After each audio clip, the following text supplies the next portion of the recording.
Say. Oh, dia nggak usir. Tapi kita pun saya makanya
posisi Jakarta itu sedang turun ya.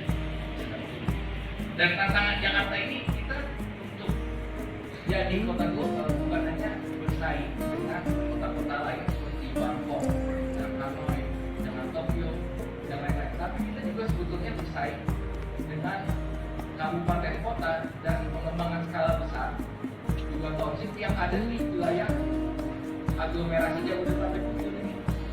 Jabodetabek lah. Apalagi hari ini kita memasuki yang namanya fenomena post urbanisasi. Jadi kalau urbanisasi itu tradisional gerakan orang barang biasa dari luar dari desa ke kota. Urbanisasi mulai keluar ya dari city. Post urbanisasi itu sudah nggak ada macam gerakan orang Cibubur kerjanya di Serpong, orang Serpong kerjanya di Bekasi, orang Depok kerjanya nggak tahu di mana itu. Dan lain-lain lah, artinya pergerakan lebih banyak, ya, lebih baik banyak minuman herbal.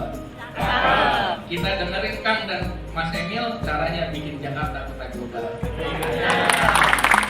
Pakai nasi, pakai sambal, paling enak Kang dengan ayam goreng. Kalau Jakarta mau jadi kota global, kita dengerin Kang dan Mas Emil bareng-bareng. Terima kasih.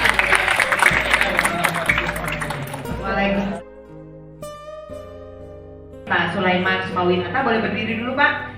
Sulaiman ini adalah Ketua BK Perkotaan DIY. Nanti akan ada dari Zoom juga ya Pak yang bertanya dan juga dari YouTube. Kemudian Mas Fitra Faisal Hastiadi, Founder Next Policy dan Ekonom dari Universitas Indonesia. Dan last but not least ada Anita F. Utami, Indonesia Bijak Pemilih dan CEO Technology. Langsung saja kita undang speaker yang pertama. Dokter yang baru saja mendapatkan S1 gelar S1 keduanya, Mas Emil Yanto Dardak, Presiden. Digital dan startup urbanisasi. Lanjut. Ini beberapa hal yang muncul di zaman itu bukan Bidian dan Alam Sutra juga ada di sana karena beliau bosnya Alam Sutra. Ya. Jadi tentang lagi ibu kota, Jakarta bakal kalah dari big industry yang mau jadi PSN. Ini bukan saya ngomong, ini saya kutip pengamat. Nah, dilihat di sana lagi, BSD City jadi incaran kantor pusat perusahaan teknologi. Ternyata ini alasannya, jadi perusahaan teknologi. Sebelahnya lagi ada lagi berita lagi, DKI lewat fakta-fakta kota baru mendadak muncul di Tangerang, maksudnya big. Inner City Decline. Nanti saya ngobrol dengan kawan saya Mas Rino dan dulu itu. Ini juga terjadi di San Francisco. Akhirnya justru yang berkembang di kawasan sekitarnya. San Francisco-nya mengalami inner city decline. Jadi pusat kota itu malah mengalami penurunan, mengalami decline. Nah, decline-nya bagaimana? Ya karena jumlah orang yang datang ke sana juga berkurang.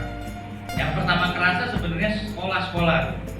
Jadi udah mulai sulit mungkin cari murid karena rata-rata keluarga-keluarga muda itu pemilih tinggal di luar. Karena kadang-kadang tanah di tengah kota mahal sekali. Dan itulah ciri properti ya Pak Eman ya. Harga itu bisa naik tapi susah turun kan gitu. Meskipun marketnya susah. Kecuali kalau udah kepepet, kena telan baru ada realistis. Tapi kalau dijual voluntary sangat susah. Gitu.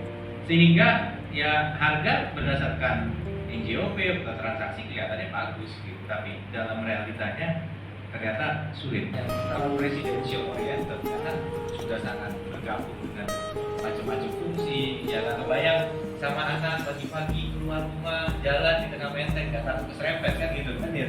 Juga meskipun itu rumah elit kan gitu kan. Artinya, nah aku keluarga muda yang punya visi saya ingin mencari ini SPM biar relevan nanti Pak Eman karena itu dia waktu masih Alam Sutera kayak gitu. Bagaimana keluarga muda yang ingin kehidupan yang lebih baik.